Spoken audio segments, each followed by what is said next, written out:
I'd also like to thank you for coming here today, and I'd also like to thank you for putting your artwork together, the students who are here. I think the theme of this opening would be that art really does require some sort of struggle to make it succeed. No one really expects art to come easily to you, I don't think. I think some people might, but if it does come easily and you actually are enjoying making art too much, it's sort of occupational therapy, like basketballing. It's not really important art.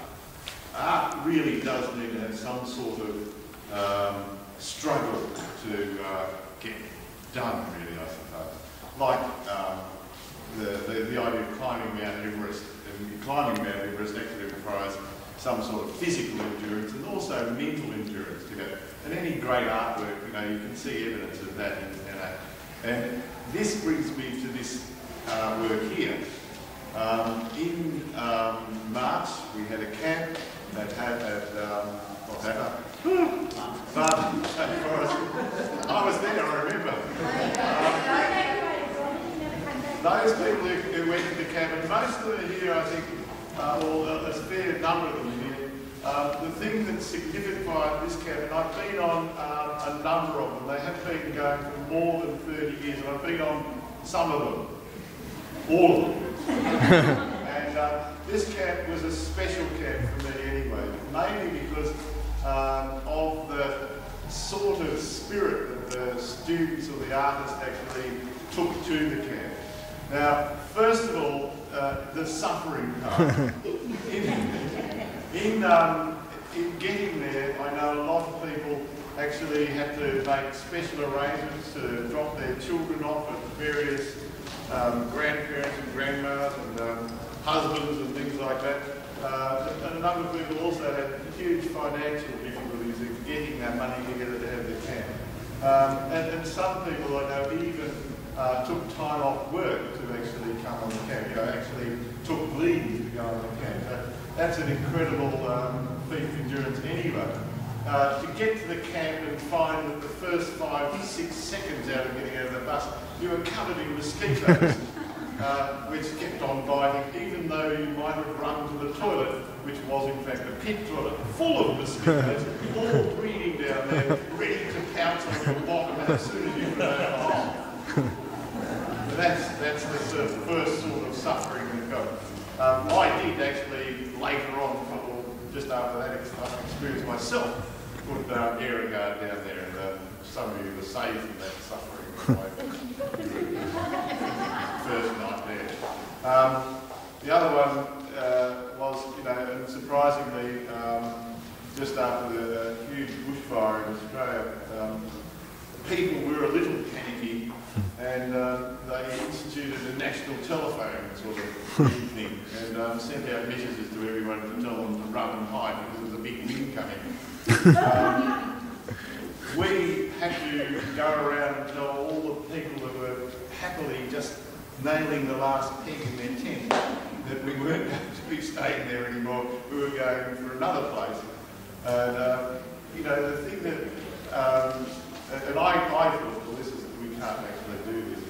And, you know, I'm just so impressed with the resilience that, you know, people just got up and said, right, where do we go?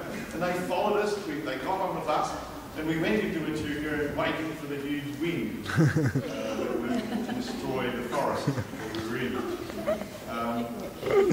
It doesn't rain much over there.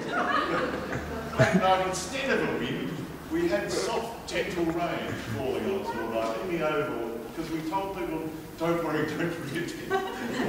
So we had people sitting outside on an oval and preparing for a rain, a wind, but not a wet rain. So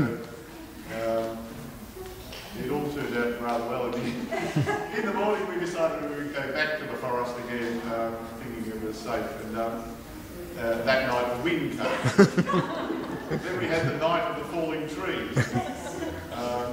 There were people who had experienced falling trees in previous, you know, that had horrifying consequences. So the whole night was full of terror, and But surprisingly, you know, under those sorts of conditions, you know, the things that I saw were people helping each other out, people looking after each other, people, you know, supporting each other, and also at the same time, even more surprisingly, the art that you see on the wall here.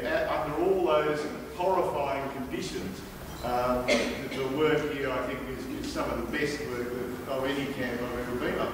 So hopefully the next camp will have the same sort of, will manufacture it, or something horrible that happens. And the other thing is just before Des, I'd like to congratulate Des, or you should congratulate Des, because he's hung this show perfectly. And